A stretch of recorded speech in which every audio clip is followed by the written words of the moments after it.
Thank you very much for those kind remarks, and thank you very much for attending this morning, and thank you for having me. Let me tell you a little bit about Houchens. First of all, if I can get this clicker to work.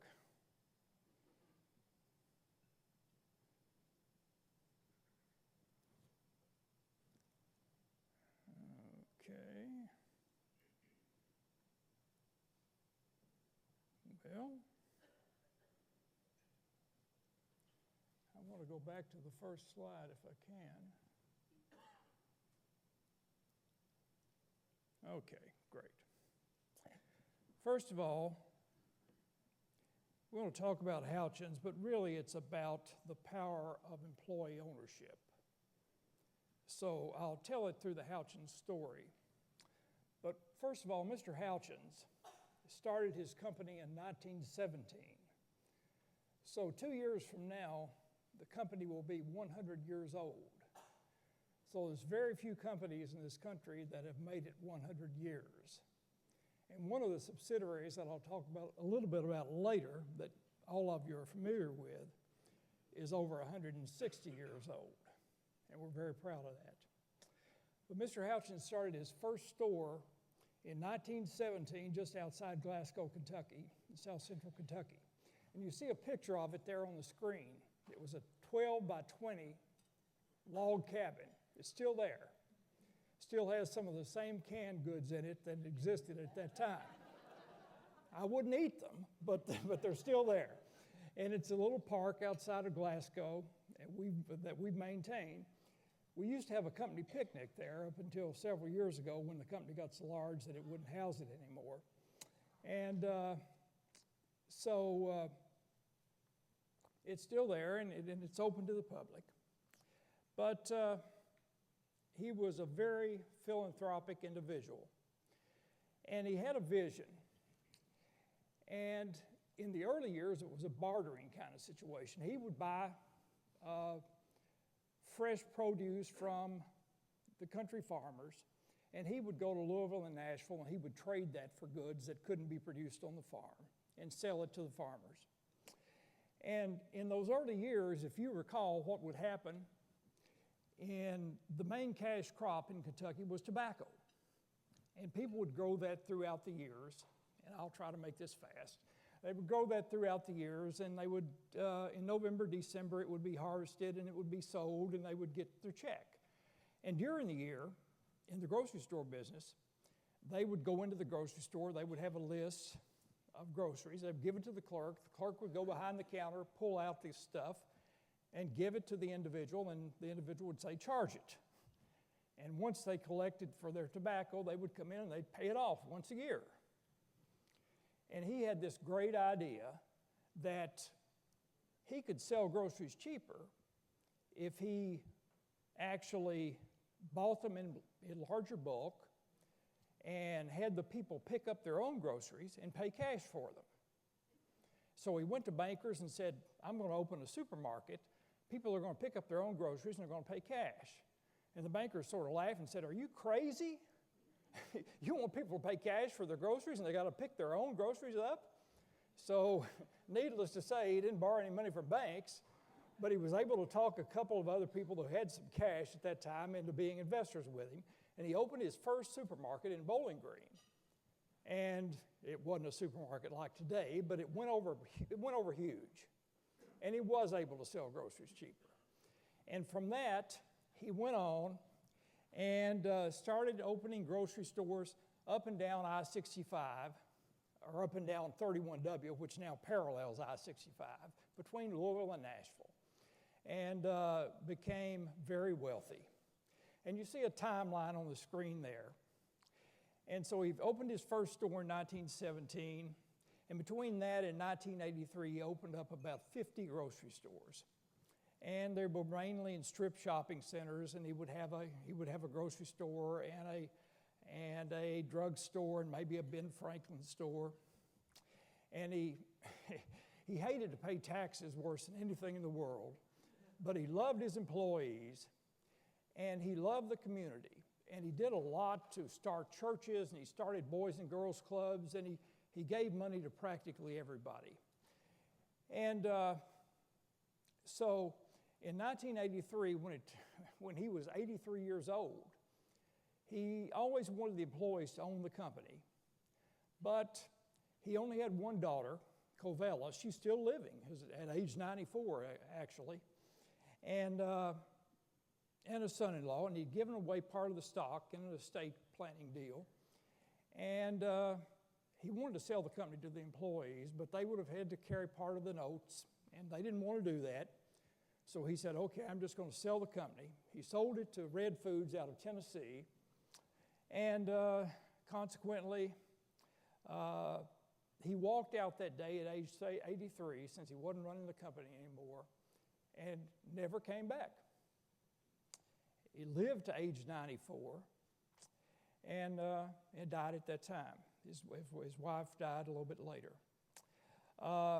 They held it for 5 years, and during that period of time, they really didn't do much with it. He had 2 nephews that were twins, Rule and Sewell. Believe it or not, this is true. And Rule was the CEO, so they left him in charge. Sewell ran the meat operations. And in 1988, they came to Rule and said, do you think you could put together a management group to buy the company? And so consequently, that's how I got involved. Jimmy Gibson, who was the CFO at the time, had the idea that we'll do an employee buyout. So I'd never heard of an ESOP at that time, but sure enough, we researched it, and there were very few around at the time. And we convinced the bank to loan us some money, and took about 11 months to put it together. So the employees bought back the company, and I'll go through that in a minute. So during that period of time, the company did very well, paid the debt off reasonably quickly, and we began to diversify. And we see on that chart that we bought a tobacco company in 2001. We'll talk about a little bit about that because that was sort of momentous. And then bought more companies and diversified. Sold the tobacco company in 2007, which was probably the only company we've ever sold. And then bought more companies. And today we're about a little over 18,000 employees. Last year did about $3.5 billion in sales. We expect to do about $3.7 billion in September. Our fiscal year ends this year. And so that's sort of an overview of the history. And we'll go into some detail here in a second. So Mr. Houchens always believed in trying to do something for his employees. In 1963, Congress passed a profit-sharing law. It was the first thing done before ERISA was passed in 1974. And it allowed employers to put up to 15% away for the benefit of their employees.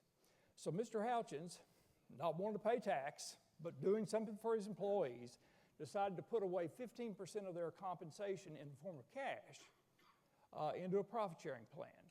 And he did that every year as long as he had the company, and they continued to do that up until 1988. So in 1988, there was $34 million in a profit-sharing plan, primarily in CDs. And if you recall, in the early 80s, those CDs were making about 18%. Wasn't a good time for the country, but it was a great time for that plan. And so when it was sold to Red Foods in 1983, it was sold to Red Foods for $60 million. It was a C Corp. And there was $30 million in cash in the company. So Red Foods essentially bought the company for $30 million. And at that time, essentially, there was roughly $200 million in sales and 1,200 employees, including 500 part-time associates. So in 1988, when we bought the company back, we formed the ESOP. We bought the company back for $60 million, and no, there wasn't $30 million in cash in the company. They'd pretty much taken the $30 million. So we convinced a bank group of 4 banks, headed by Citizens Fidelity here in Louisville, which is obviously now PNC, and PNC is part of our bank group today. And we have several bankers in the room that's part of our revolver bank group that finances our inventory. We borrowed $45 million, took $15 million out of the profit sharing funds of the employees. And I wouldn't do that today, but we did. And several of the employees, frankly, grumbled about it a little bit, but it was legal. And those employees today, frankly, wish we'd taken more, but we didn't. And so therefore, that's how the ESOP was formed, and that it was paid off fairly quickly. Now to the Commonwealth Brand story, and we'll come back to this a little later. A lot of you have heard about Brad Kelly. Brad Kelly today is the largest landowner in the United States with about 2 million acres of land spread all over the place. He also had a Kentucky Derby winner several years ago. And he got that as a result of a sale of Commonwealth brands to Houchens Industries. But in any event, Brad Kelly was from Franklin, Kentucky, a client of ours at BKD, and I handled the account. But he was in the business been in the tobacco business, primarily a tobacco warehouse business. Never made a lot of money before this Commonwealth Brands issue. Smart guy. And he was in the business of tearing down old tobacco warehouses that were primarily metal buildings. And he would tear those down and sell them to entrepreneurs to start up manufacturing operations. And so he had one of those buildings. He tore it down, about a 40,000 square foot building, started a tobacco manufacturing operation in Bowling Green.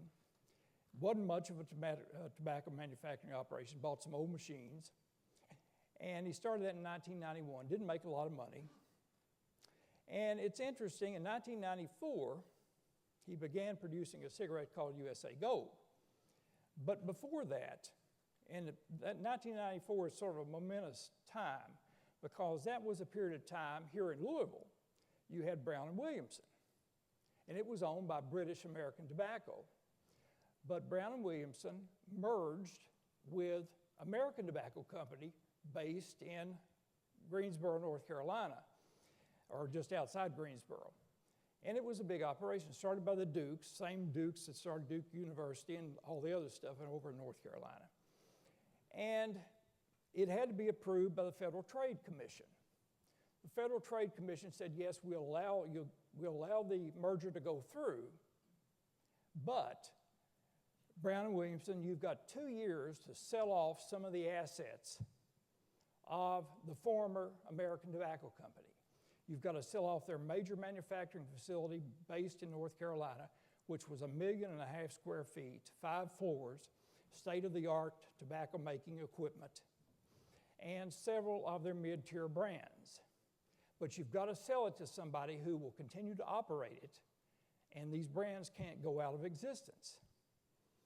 So they sort of drug their feet. They didn't want to sell it to the other 3 major tobacco companies because they wanted the stuff to go away. And it was getting down close, by 1996, it was getting down close to the time that their time was running out, and this merger was going to unravel. Well, Brad had this idea with his little small tobacco company in Bowling Green, Kentucky, that he could buy this thing from Brown and Williamson. No money, mind you, but he could do it. So he talked to me about it. So he's got to, number one, got to convince Brown and Williamson to sell it to him. And number two, we both got to convince the Federal Trade Commission that he's a viable competitor. Well, no small task.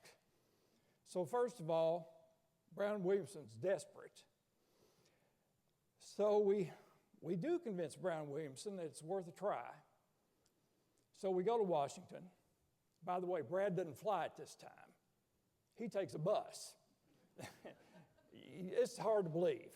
But anyway, so we do convince them that we're a viable competitor.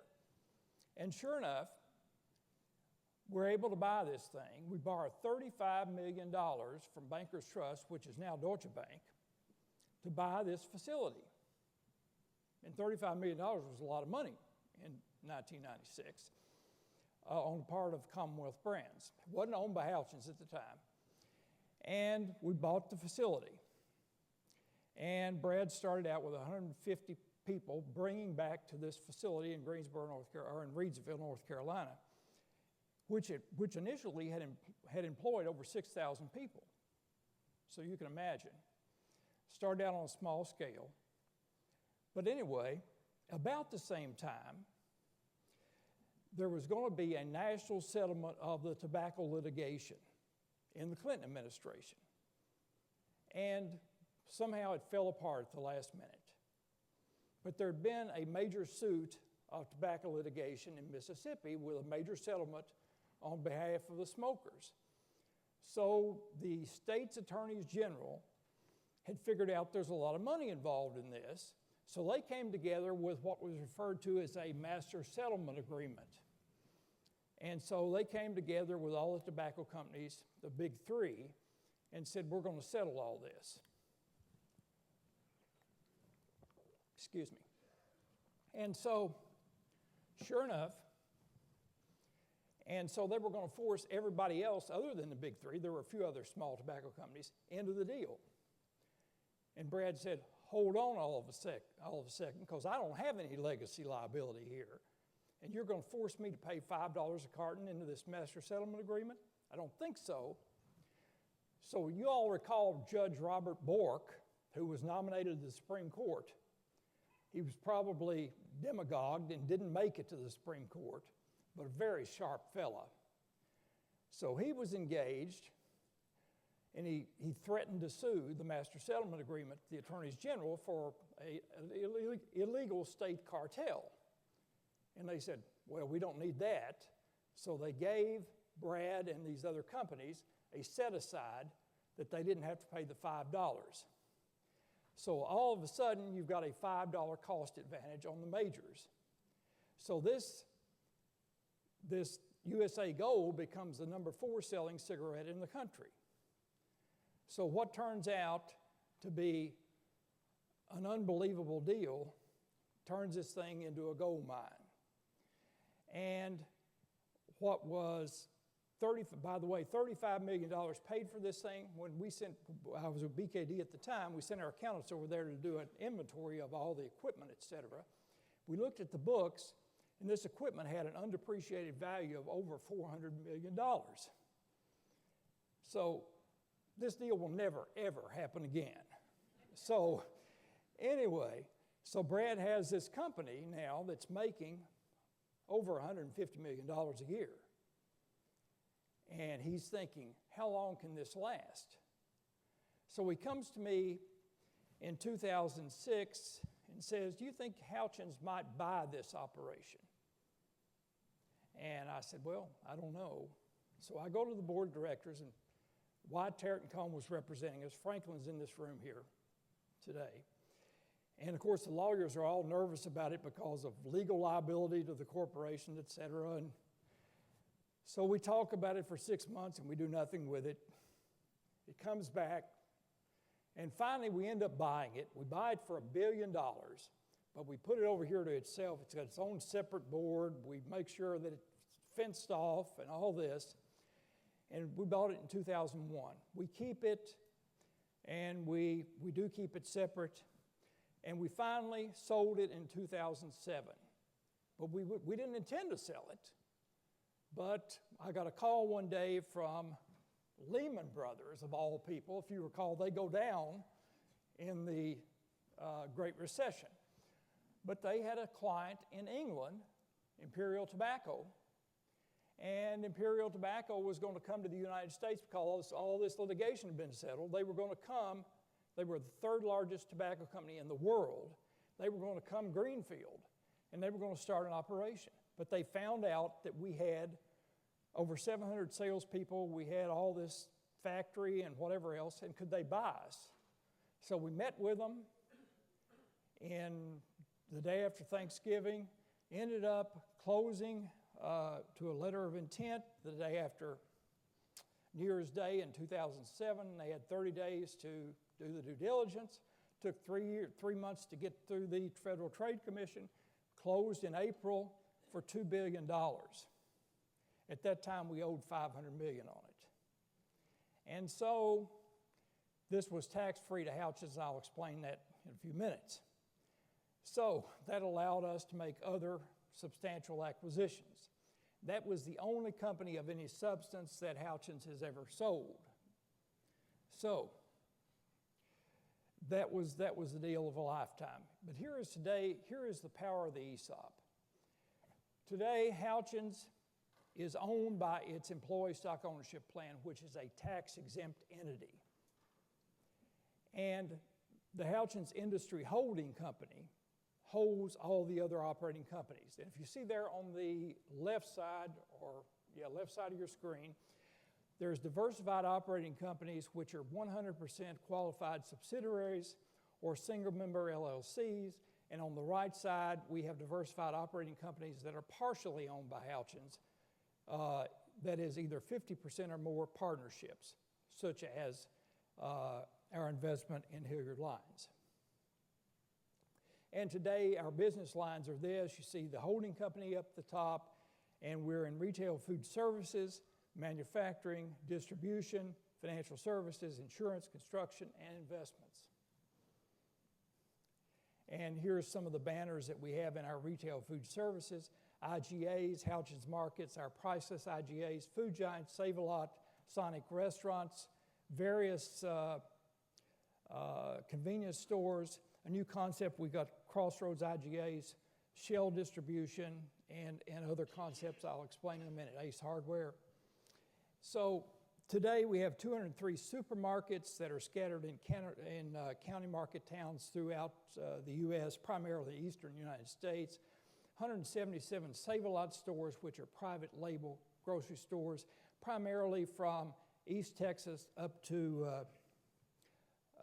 western New York State. Our Crossroads concept is something we're developing right now.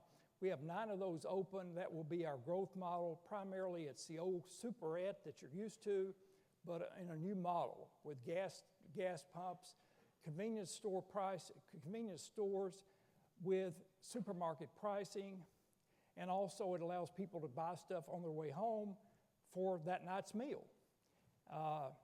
So we have 9 of those open and about another 6 or 7 under construction right now, some in Louisville, some in Owensboro, some in Evansville. Convenience stores, 36, some tobacco shops, Sonic restaurants in Kentucky, Tennessee, and Ohio, and various restaurants in our supermarkets. And Ace Hardware, we have 2 of those open in our grocery stores. And we've sort of decided, since everybody's selling groceries, we might as well sell other things in our grocery stores. And Ace Hardware has turned out to be tremendous. We now have about a 4,500 square foot part of our grocery stores that's selling hardware. And that hardware includes tools and other kinds of lawn furniture and other things, and it's doing great. We have about 50 locations identified for that, and they're doing tremendous. And our acquisitions, we decided we didn't want all of our eggs in the food business, so our acquisitions prior to selling Commonwealth Brands included road construction, commercial construction, insurance, and manufacturing. So today we are in highway construction. We have one of the largest highway construction companies in Kentucky. If you've been up and down I-65, you notice we have 27 miles of I-65 under construction with Scotty's Contracting and TS Trucking, which is our captive trucking company, Stuart Ritchie, which is general construction. Our insurance group, which is property and casualty and employee benefits, is the 24th largest private insurance company in the country. Southern Recycling, which is based in Nashville, Bowling Green, and Owensboro. Pan Austin, if you've been in a Target, a Walmart, a Michaels, and several other national companies, if you've checked out on one of those rolling checkout deals, we make those. or the self-checkouts in most large companies. We do those. And they're made in Bowling Green and also in Canada. Four Seasons is the largest wholesale distributor of tanning and related products in the U.S. And HitSense is a technology company, and we bought many grocery stores prior to 2007. And some of the things we bought after 2007, I'll explain that in a second here. Stevens Pipe and Steel, we bought a 50% interest with our partner Terry Stevens, and it's the largest domestic manufacturer and distributor of fence and related products in the U.S. Primarily started out in Russell Springs, Kentucky. All those people have maintained their jobs. If we hadn't bought it, chances are that would have been moved somewhere else and those people would have lost their jobs. But today, those people are still there. We have warehouses throughout the eastern United States and over to Dallas. Does about $350 million in sales per year with about 1,200 employees. Hilliard Lines, which is one of my favorite subsidiaries. I had done business in my former life with Hilliard Lines for 30 years, based here in Louisville with 1,000 employees and 70 offices scattered throughout the Midwest and Southeast. Tremendous firm, 160 years old, and they were put up for sale by PNC, which essentially had owned them for 10 years. And if they'd been bought by another investment firm, they would have ceased to exist. And we just couldn't let that happen. And consequently, it's turned out to be a tremendous acquisition for us, and the financial advisors and the management group at Hilliard on the rest of it. It's just been a tremendous benefit for all of us and for the people in the firm. Couldn't be prouder of this situation. So our salute to Hilliard goes out. Tampico, which is the #1 selling brand of refrigerated juice drink in the U.S., and we sell that brand in over 50 countries. Sheldon's Express Pharmacy, we have 3 of those in Bowling Green. It's scattered throughout southern Indiana. Cohen's Fashion Optical, it's a series of optical stores, 120 of those scattered all over New York City. If you've been in New York, you see them everywhere, and scattered throughout New England, Puerto Rico, and Florida. So why have companies sold to Houchens? Frankly, we didn't go out looking for any of these companies. Houchens was initially approached by most companies it had acquired. And entrepreneurs primarily were looking to develop a succession plan. They wanted to take some eggs off the table. They had all their money tied up in one thing, but they wanted to preserve their legacy. They wanted to preserve the name of their company. If you notice, all the companies are still left with their name. Their administrative people are still there. And in 95% of the cases, the people that sold to us are still running the company. And usually the biggest lie that was ever told is that things are not going to change. Have you heard that before? Usually when a merger occurs, it occurs because they want to increase revenue or they want to cut cost.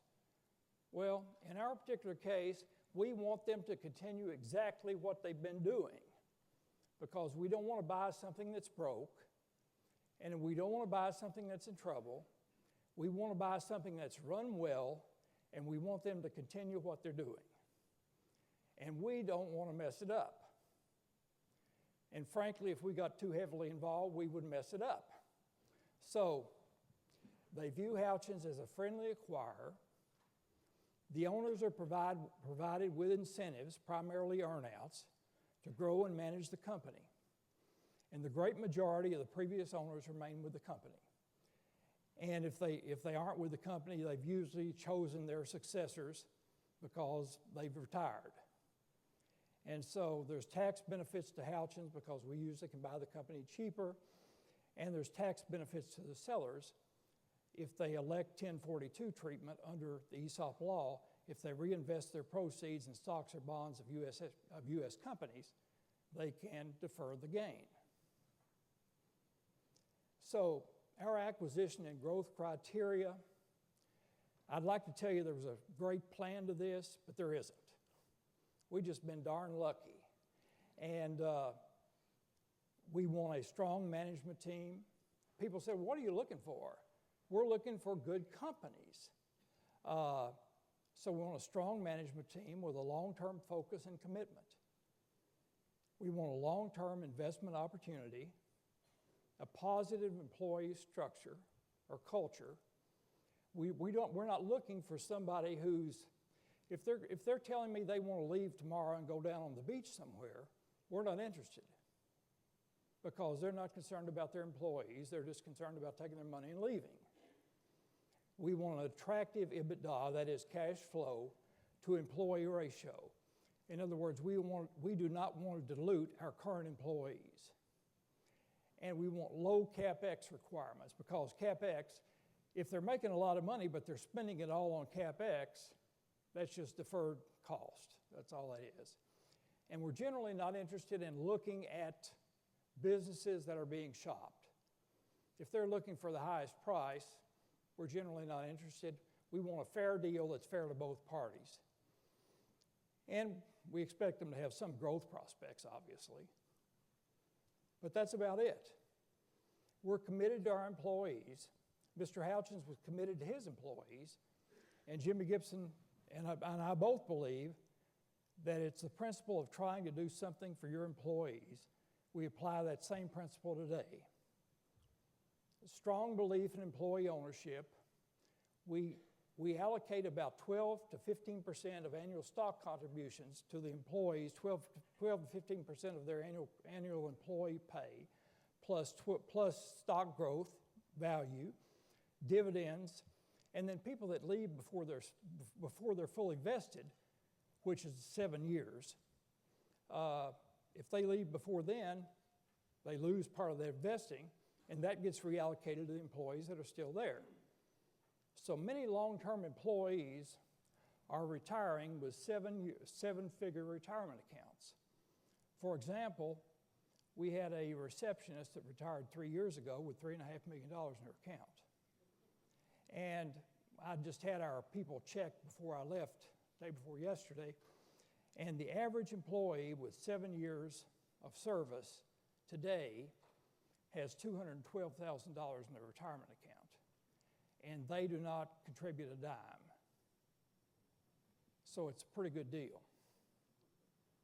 We just ask them to work hard and be committed to the company.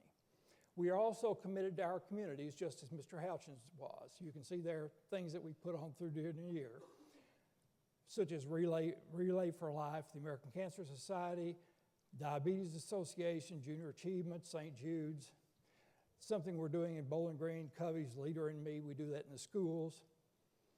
Here's some pictures of what we do in Bowling Green, for example. You see our name on the football stadium at Western. The Chamber of Commerce building we help build. We see the Houchens Center for Business on that, Salvation Army. Here's our stock growth. Over the last 10 years, 2003, our stock is valued by an outside firm annually. And in 2003, the stock value was $24.91. In 2014, September, stock value was $280. That's a 24.91% annual growth rate over that 10-year period. And compared to the Dow Jones Industrial Average, was 5.4%.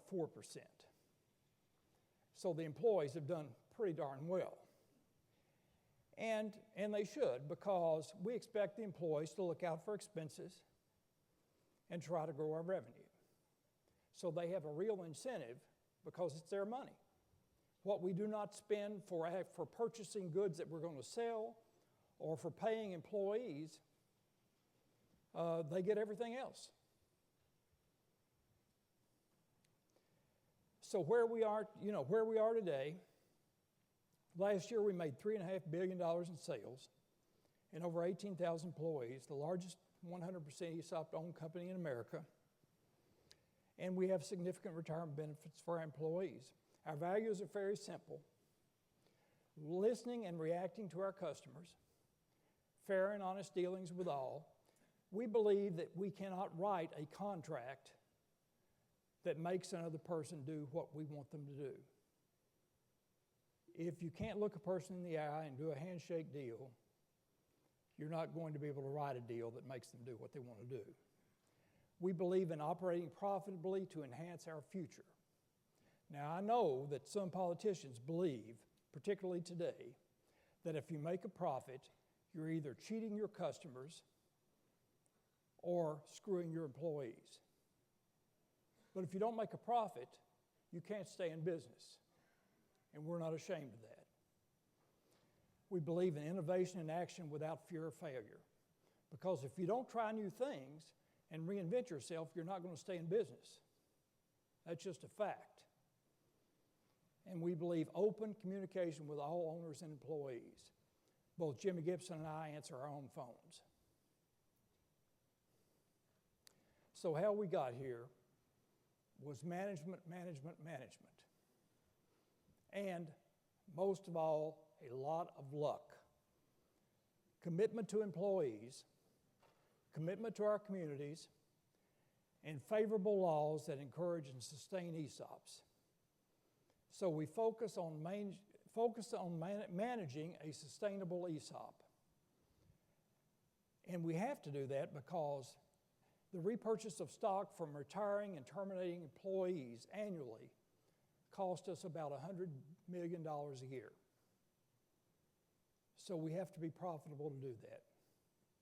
But it is worth it because that is the most important thing we do is changing people's lives. Can you imagine if you're a stock person or you're a grocery store clerk and you're making $10 to $12 an hour and you end up with $1 million in retirement? That is a life-changing event. Otherwise, you've got Social Security to live on. It is unbelievable what that does to people's lives.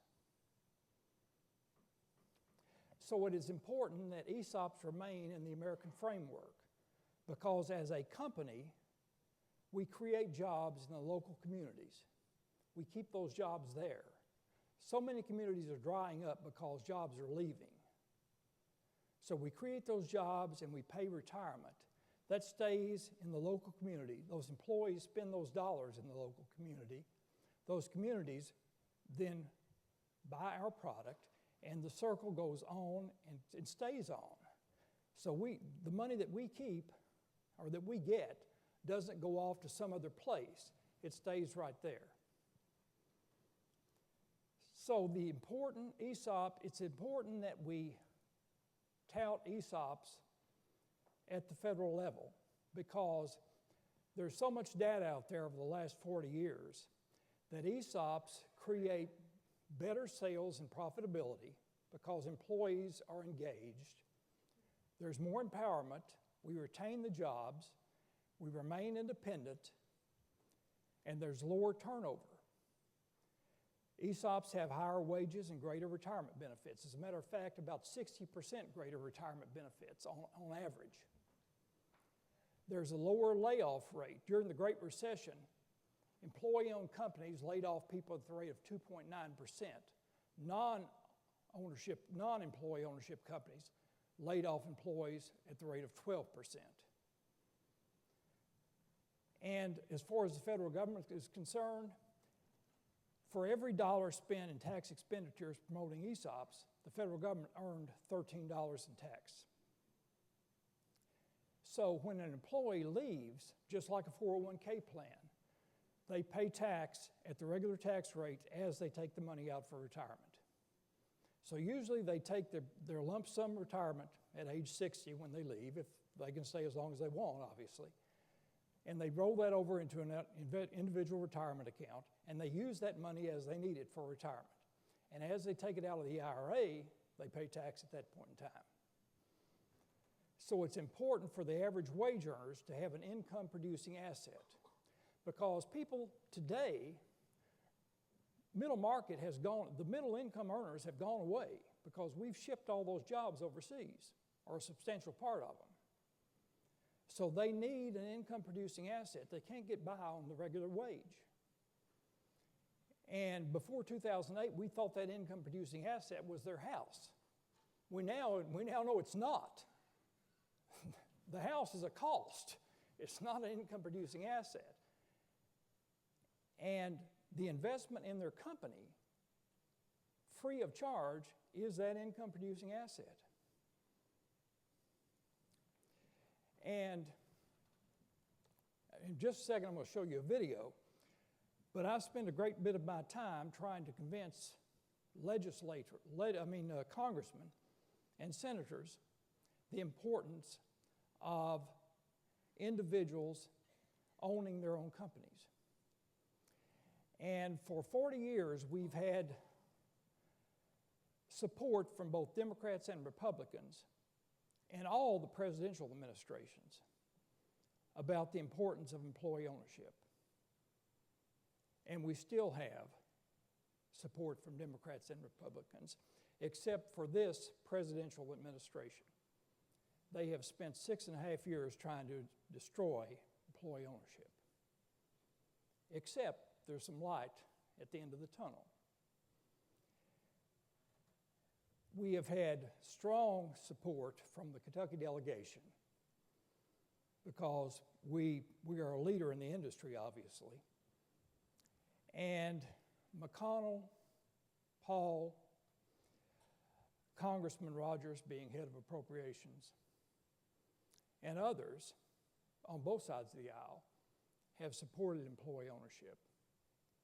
The Department of Labor has been ruthless in going after employee ownership. But Congressman Guthrie, Brett Guthrie, saw firsthand what this could do for the average employee. He would go into one of our small stores to buy a sandwich at lunch from one of our employees. And one of our employees one day, who was about to retire, one of the ladies, said, well, I won't be here after next month because I'm retiring. And so somebody else will have to make your sandwich. But said, I'm leaving with $500,000. He couldn't believe it. So he goes back and he tells this story. And so we started working with him. And he said, well, we got to do something. And because they were going to do some things that was going to really create a problem for us, because we have to have an independent valuation every year of our stock value. And he was going to make it very difficult to be able to find somebody who would do that valuation. The Department of Labor was. So he told the Secretary of Labor, Perez, about this. And Perez says, well, in one of the hearings, and he said, well, I'd like to meet your constituent. So Perez agrees to come to the congressman's office. That never happens. You never have a secretary agree to go to a congressman's office. And so Perez goes to Guthrie's office. We meet with him. We tell him about our story.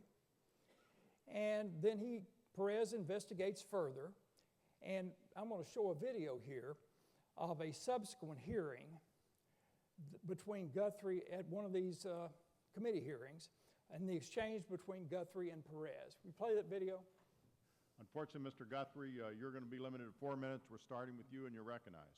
Too bad I just have 4 minutes because I was going to praise working together. And the chairman said this when he was giving his opening remarks, and he used the comment about, you said, true to your word.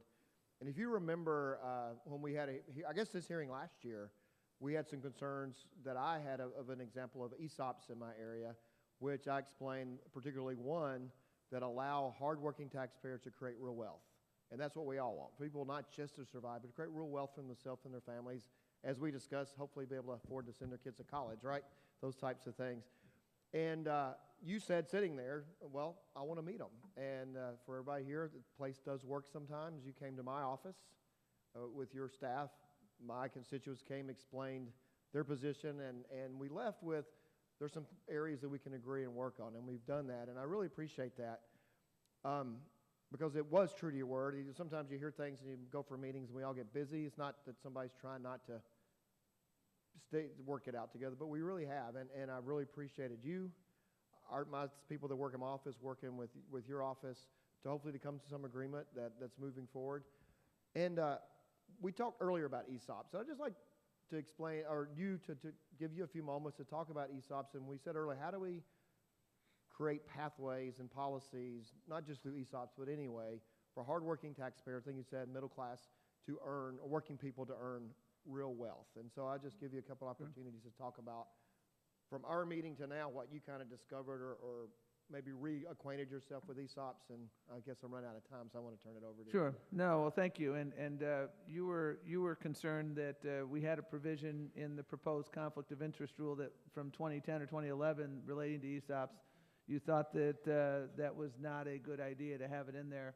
Others agreed with you, and upon reflection, we agreed with you as well. So the rule that will come out will not include the ESOP provision or proposal from before.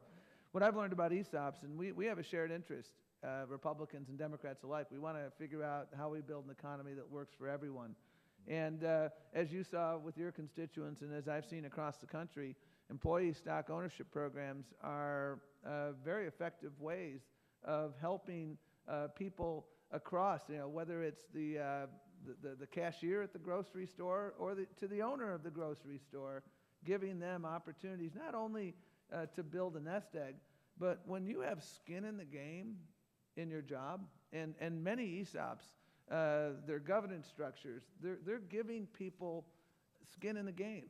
I'm always happiest in my jobs when I feel like my voice is heard. And that's what so many ESOPs are doing, and that's why I think it can lead to this sense of shared prosperity. And I look forward to working with you, Congressman, moving forward to see is there public policy that we can undertake that can help promote and expand a model that I think has had real success in building wealth for working people across this country, in places like Kentucky, in places like Colorado. Anyone who's had the New Belgium Brewery, it's the second largest U.S. brewery in America after Sam Adams, and that's an ESOP. And the CEO, she is a remarkable person who believes that we all succeed when we all succeed. Well, thank you. And you were sincere in all your efforts to work, and your staff was great to work with, and appreciate the result that we got. Thank you. Go back, Mr. Chairman. Okay, let me say something else about that. You talk about changing things. I mean, this administration was totally against employee ownership. And just after this, John Podesta, who was one of the czars for the Obama administration, who's written all these anti-business regulations that we've been fighting with our 40 companies, just came out with this study from the Center for American Progress. He heads this left-leaning think tank group called Capitalism for Everyone. And it's touting the benefits of employee ownership in ESOPs. And Hillary Clinton has endorsed this. Now, this has been in the Republican platform for the past 15 years. It's amazing. I mean, I am shocked. So, you have one guy who can do all this, and Brett Guthrie is just astounding. And maybe we had a little bit to do with it, but I mean, this guy is not a bomb thrower. He just gets things done. And I'm so proud of him for being from our district. It's just tremendous. So I'll switch gears for just a second and talk a little bit about our area. I'm so proud of Ron Bunch and his staff at the chamber and our elected officials. Bowling Green is on fire. In 2009, our chamber was named the #1 chamber in the country. In 2014, it was a finalist for the same honor. In 2013, we had $242 million of capital expenditures for manufacturing. In 2013, that is. In 2014, we had $211 million of manufacturing capital expenditures. Both those years combined created over 1,000 manufacturing jobs. And so it was the largest capital investment in manufacturing in Kentucky for those 2 years in a row. And in 2015, we've had another banner year. So far, we have $764 million in capital investments with 600 jobs being created. And in that total was $439 million being spent on the Corvette plant. And the Chamber was instrumental in helping Warren County become the first county in Kentucky to adopt right to work. Now we'll see how that comes out because it's now being litigated in federal court. But the Chamber has just been a tremendous catalyst for growth in Bowling Green and the surrounding counties. And we're so proud of what they've done. And hopefully we've been a little bit of that help. But Ron and his group are just tremendous, and we have our elected officials who are very supportive of what they've been doing. So we want to congratulate them. And looks like my clock is 0. I don't know if I have any time for questions, but I'll be around if we do. Mr. Coates, we appreciate your presentation, another fantastic Kentucky story. The accolades that you gave 2nd District Congressman Brett Guthrie are well-deserved. That was a really interesting piece of video. I'm sure that people would be interested in hearing from you and asking you some questions. If you can stay around, we're going to move the agenda forward. And once again, a great Kentucky story. Let's have a nice round of applause for Mr. Spencer Coates.